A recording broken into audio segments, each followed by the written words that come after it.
underlying all of those challenges is the fact that you now have a prime minister with an expiration date, which you didn't have before. Abe at most has 3 years now. For a lot of those years, he's going to be preoccupied with issues that aren't really under his control. I mean, next year, the consumption tax, he says he's going to go through with it. That means a lot of what his government next year is going to be dealing with that. He's got an upper house election next year to face. Then going into 2020, he's going to have to get the country ready for the Olympics. That's going to take up a lot of his time. And then you're getting into his last year, and it's going to be really hard for a prime minister with 1 year left in his term to really move anything big. So the clock is really running out on his time to be an effective prime minister. And I think that is going to underline a lot of the challenges both at home and abroad. So what is the biggest challenge?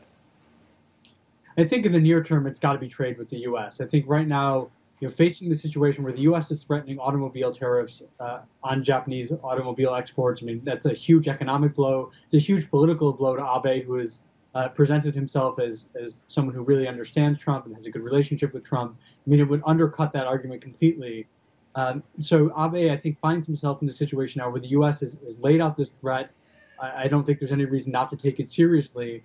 And so now Japan has to entertain either some pretty serious market access concessions or entering FTA talks, both things that Japan has tried to avoid since Trump took office. Well, what do you think Japan can actually hand over to avoid a trade war with the US? I think the thing we hear most about would be agricultural concessions. I think that's the kind of thing that in the near term, that if it were the right package of concessions, maybe beef, maybe pork, some commodities like that, that if it enabled Trump to say that he's helping out American farmers in the weeks leading up to the U.S. midterm elections, maybe that's the kind of deal that the Trump administration can live with. I mean, at this point, they're obviously talking about the FTA. They're saying that's what they want.